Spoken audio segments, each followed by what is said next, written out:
Assalamualaikum, salam sejahtera dan selamat kembali ke channel Abang. Jadi hari ini Abang nak bercerita tentang 5 sumpahan yang paling popular dalam legenda-legenda Melayu. Kalau korang nak tahu cerita pada mula sampai habis, tonton video Abang. Kalau korang berminat, boleh subscribe channel Abang. Ini menjadi motivasi untuk Abang cerita dekat korang semua cerita-cerita menarik lepas ni. Kisah pertama yang Abang nak sampaikan adalah kisah tentang seorang perempuan yang nama Masuri. Kalau Abang cerita Masuri, boleh kata satu Malaysia lah tahu. Kisah Masuri berlaku pada kurun ke-18 di Langkawi, Kedah. Sebenarnya Masuri ni keturunannya daripada Phuket, Thailand. Jadi Masuri dan keluarganya berpindah daripada Phuket, Thailand ke Langkawi hanya untuk menambahkan perekonomian diorang. Sesampainya di Langkawi, Masuri menjadi sangat terkenal kerana mempunyai rupa paras yang sangat cantik berbanding perempuan-perempuan pada waktu tu. Ialah ada keturunan darah Siam kan, kalau tengok perempuan Siam sekarang pun lawa-lawa. Disebabkan kecantikannya, Masuri telah dikahwinkan dengan seorang lelaki yang bernama Wan Darus. Wan Darus ni bukan calang-calang juga. Wan Darus adalah salah seorang pahlawan di Langkawi. Ceritanya bermula sewaktu Wan Darus telah ditugaskan untuk keluar daripada Langkawi berperang melawan Lanon. Pada waktu ni Masuri mengandung anak sulung. Disebabkan suaminya jauh daripada Langkawi, jadi Masuri mengambil keputusan untuk tinggal bersama mak ayah dia. Nak dijadikan cerita, mak ayah dia juga ada seorang anak angkat yang bernama Deramang. Deramang berasal daripada Sumatera, Indonesia. Deramang sangat terkenal di Langkawi kerana bakatnya dalam menyampaikan syair-syair cinta. Bila Masuri tinggal dengan mak dia, dengan ayahnya, dan dalam rumah tu ada Deramang, ini membuatkan kakak ipar Masuri rasa tak senang hati. Kakak iparnya yang bernama Wan Mahura tidak setuju kalau Masuri tinggal dengan mak ayah dia. Lebih baik Masuri tinggal bersama dia dan suaminya kerana pada pendapatnya di rumah mak ayahnya ada Deramang. Kira tak sedap lah, nampak tak cantik lah. Selepas Masuri bersalin, timbullah satu fitnah yang dibawa oleh Wan Mahura, iaitu Masuri ada hubungan sulit dengan Deramang. Itu fitnah yang besar. Disebabkan itu, Masuri telah ditangkap dan dihukum rejam sampai mati. Pada asalnya Masuri tidak dapat dibunuh sehinggalah Masuri membuka satu rahsia di mana dia hanya boleh dibunuh dengan menggunakan keris keluarganya. Dan akhirnya matilah Masuri di tangan Wan Mahura. Begitu juga dengan Deramang. Sewaktu peristiwa ini berlaku, Wan Darus tak ada dekat rumah. Jadi bila dia balik daripada peperangan, dia tengok Masuri isterinya telah meninggal dunia. Sebelum Masuri meninggal dunia, Masuri sempat bersumpah bahawa Langkawi tidak akan aman selama 7 keturunan. Nak dijadikan cerita, selepas Masuri mati, Wan Darus membawa anak yang dilahirkan keluar daripada Langkawi. Selepas keluar daripada Langkawi, tak semena-mena Langkawi telah diserang oleh Siam. Berlakulah peperangan antara kerajaan Kedah dengan Siam, satu peperangan yang sangat hebat pada waktu tu. Akhirnya kerajaan Kedah Langkawi kalah di tangan Siam. Dan Siam menjadikan Langkawi sebagai pusat jenayah dan juga tempat berkumpulnya ramai Lanon. Jadi sejak Siam menyerang Langkawi, Langkawi tidak lagi aman. Memang bertepatan, boleh kata sap-sap-soi lah kena dengan sumpah Masuri itu. Nak dijadikan cerita, memang selepas 7 keturunan barulah Langkawi tu membangun semula. Itu pun selepas Tunku Abdul Rahman waktu tu menjadi pegawai daerah di kawasan Langkawi. Dia tengok Langkawi ni ada potensi untuk membangun. Jadi dia membawa masuk beratus orang untuk membangunkan Langkawi. Itu adalah titik permulaan Langkawi menjadi maju. Kisah yang kedua Abang nak cerita adalah sumpah yang disampaikan oleh seorang makhluk yang bernama Sang Kelembai. Okey, Abang nak cerita asal usul Sang Kelembai. Dikatakan Sang Kelembai ni berasal daripada seorang lelaki yang gagah perkasa, yang ada ilmu badang. Namanya adalah Tatang. Tapi sewaktu perkara ini berlaku, Islam belum sampai lagi dekat tanah Melayu. Ceritanya bermula selepas anak Tatang mati selepas makan buah perah dan juga isterinya mati selepas melintas sungai, ada jatuh dalam sungai. Sejak daripada tu, Tatang rasa sangat kecewa dan dia tak suka pada orang gelak-gelak ataupun orang-orang bergembira. Dia berasa sedih kerana kematian anak dan isterinya. Disebabkan Tatang ni mempunyai ilmu hitam yang boleh menyumpah seseorang menjadi batu, jadi Tatang menggunakan sumpahan ini untuk mengancam orang-orang di sekitarnya. Nak dijadikan cerita, waktu Tatang ataupun nama lainnya Sang Kelembai melintas satu kawasan di Perak, dia berjumpa dengan sekumpulan gajah yang membuat bising. Dikatakan gajah-gajah ni sebenarnya nak pindah rumah. Sewaktu proses berpindah, gajah-gajah ni telah mengeluarkan bunyi yang sangat kuat. Ini menyebabkan Tatang ataupun Sang Kelembai ni rasa benci dengan stres, disebabkan gajah ni menunjukkan sifat-sifat gembira. Jadi disebabkan itu, Tatang ataupun Sang Kelembai telah menyumpah gajah-gajah ni menjadi batu. Perkara ni berlaku di satu tempat yang namanya Kampung Gajah di Teluk Intan, Perak. Kalau korang pergi dekat Teluk Intan, Perak, memang ada satu kumpulan batu yang seakan-akan gajah, yang dikatakan itu adalah gajah yang telah disumpah oleh Sang Kelembai. Jadi sehingga hari ini tak dapat dipastikan betul ke batu tu adalah berasal daripada gajah yang disumpah oleh Sang Kelembai. Ini setakat cerita-cerita rakyat untuk hiburan rakyat waktu tu sebenarnya. Abang rasalah. Sumpahan ketiga adalah datangnya daripada seorang watak. Ni abang nak cerita, namanya Pak Kaduk. Kalau kita cerita pasal Pak Kaduk, boleh kata satu Malaysia tahu tentang Pak Kaduk yang suka berlaga ayam dan berjudi. Disebabkan Pak Kaduk ni lah muncul satu pepatah Melayu, iaitu ayam menang sabung, kampung tergadai, kerana sifatnya yang selalu menggadai sesuatu untuk berjudi sewaktu menyambung ayam. Nak dijadikan cerita, disebabkan dia terlalu gemar menyambung ayam, akhirnya Pak Kaduk jatuh miskin. Jadi disebabkan dia jatuh miskin, dia sedih dan dia pergi ke arah sungai untuk menenangkan diri. Sewaktu di tepi sungai, Pak Kaduk telah ternampak seekor ikan tapah yang tersesat di celah-celah pokok di dalam air. Pada mulanya abang fikir macam, oh, ikan tapah ni kecil. Tapi bila abang tengok gambar, oh, besar punya ikan tapah ni. Oh, patutlah dia tersepit, dia tak boleh nak keluar. Jadi disebabkan kesian dengan ikan tapah ni, Pak Kaduk pun cuba melepaskan ikan tapah ni yang besar ni. Jadi waktu dia melepaskan ikan tapah tu, dia ada peganglah perut ikan tapah tu. Dia nampak ikan tapah tu macam bunting.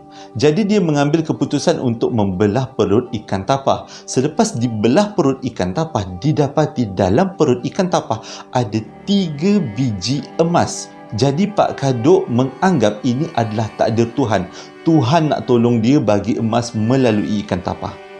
Diambilnya 3 biji emas terbabit dan dijahit perut ikan tapah menggunakan benang daripada pokok pisang.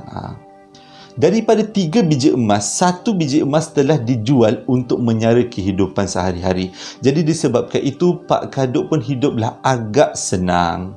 Disebabkan ikan tapah ni kiranya berjasalah pada Pak Kaduk. Pak Kaduk telah bersumpah bahawa anak cucunya tak boleh makan ikan tapah, dan kalau makan akan sakit, akan bengkak, akan gatal satu badan.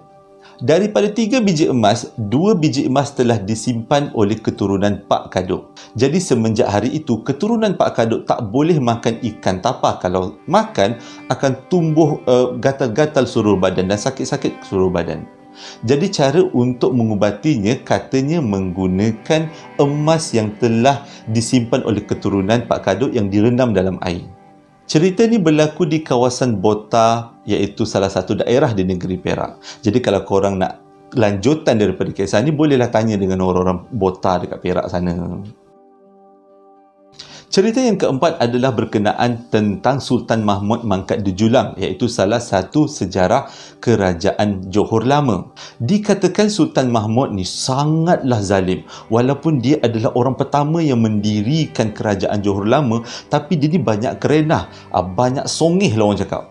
Disebabkan kezaliman dia, tercetuslah satu cerita yang berkaitan antara Sultan Mahmud, Dang Anom dan juga Laksmana Bentan. Cerita ni macam ni. Satu hari, Dang Anom, isteri kepada Laksmana, mengandung.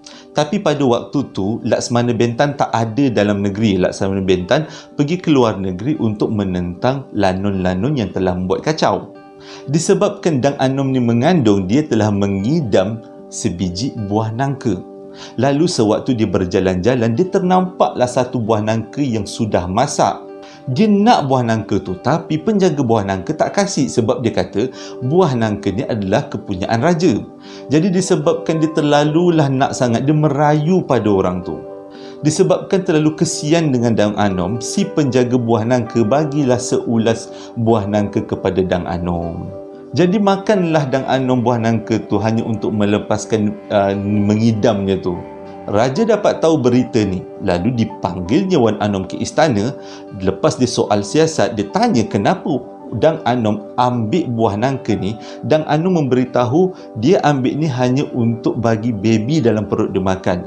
Kiranya untuk melepaskan dia punya mengidam dia tu.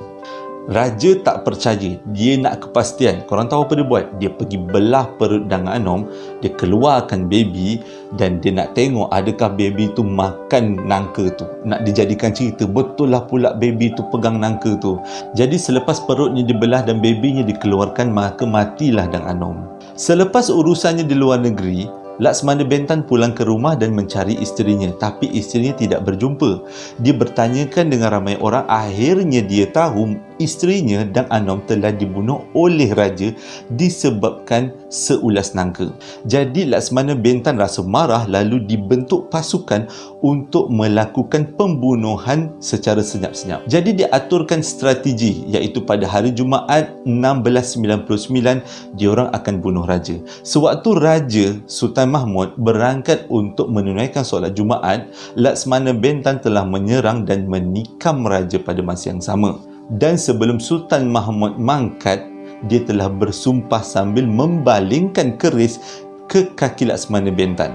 Sumpahnya berbunyi begini: keturunan Bentan tidak akan boleh masuk ke kota tinggi. Kalau masuk ke kota tinggi juga, mereka akan mati muntah darah.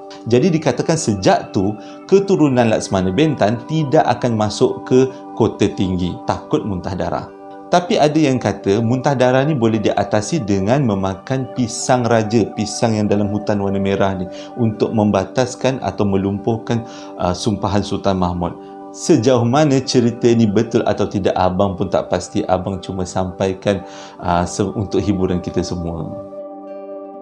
Sumpahan terakhir, sumpahan kelima adalah datang daripada seorang emak yang bernama Mak Deruma. Kalau abang sebut Mak Deruma, mungkin ada yang tak berapa nak perasan. Sebenarnya Mak Deruma ni adalah emak kepada si Tanggang. Ceritanya macam ni. Di sebuah kampung, tinggallah sepasang suami isteri yang bernama Deruma dengan Talang dan anak mereka yang bernama Tanggang. Hidup diorang ni menelayan dan sangatlah miskin pada waktu tu. Tanggang ni ada sifat untuk memajukan diri sendiri. Dia nak jadi nahoda, nak jadi orang kaya. Jadi pada satu hari, datanglah satu kapal nahoda singgah ke kampung diorang. Jadi si Tanggang ni pada waktu tu adalah anak remaja yang tengah bersemangat. Dia minta izin pada mak ayah dia untuk ikut nahoda ni pergi berlayar. Pada asalnya Mak Deruma dan Pak Talang tak kasih anaknya ikut nahoda. Dia takut anak dia berubah. Tapi anaknya berkeras untuk ikut. Akhirnya Mak Deruma dengan Pak Talang membenarkan si Tanggang untuk mengikut nahoda. Pemergian si Tanggang yang terlalu lama sehingga ayahnya Pak Talang meninggal dunia. Si Tanggang dikatakan telah berjaya menjadi nahoda dalam tempoh tu dan telah berkahwin dengan anak raja. Sewaktu si Tanggang berumur 50-an, dia telah mengajak isterinya untuk sama-sama berlayar. Dan akhirnya pasangan ini tiba ke kampung asal si Tanggang. Sebenarnya si Tanggang tak ingat itu adalah kampung asalnya. Disebabkan si Tanggang pulang ke kampung asal, berita ni menjadi heboh satu kampung hingga sampai ke telinga Mak Deruma. Mak Deruma bergegas pergi ke kapal si Tanggang dan mendapatkan anaknya. Tapi disebabkan Mak Deruma dalam keadaan yang daif, si Tanggang tidak mengakui itu adalah maknya. Mak Deruma rasa sangat kecewa dan telah menyumpah si Tanggang menjadi batu. Bukan si Tanggang je, isteri si Tanggang, anak kapal si Tanggang, makan si Tanggang, semualah yang ada kaitan dengan si Tanggang, semua dah jadi batu. Itu adalah salah satu sumpah yang paling famous dalam sejarah Melayu. Nak dijadikan cerita, sumpah si Tanggang ni telah berlaku di 3 tempat yang berlainan. Yang pertama di Muar Johor, iaitu sama ada Bukit Terih atau Bukit Mor. Yang kedua dikatakan berlaku di Juang Batu, Brunei Darussalam. Dan yang ketiga berlaku dikatakan di Desa Air Manis, Sumatera, Indonesia. Persoalannya, kenapa 3 tempat ni ada cerita yang sama? Adakah orang yang sama? Adakah cerita yang disampaikan oleh masyarakat tertentu? Ataupun dia berlaku sebenarnya kat satu tempat. Contohlah dia berlaku dekat Bukit Terih, Bukit Mormuah, tapi disebabkan kat situ ada ramai orang berdagang kan, jadi cerita tu kita sebar. Terima kasih sebab dah menonton video abang daripada mula sampai habis tentang 5 sumpahan yang paling famous dalam sejarah orang-orang Melayu. Okey, sehingga berjumpa lagi. Assalamualaikum warahmatullahi wabarakatuh.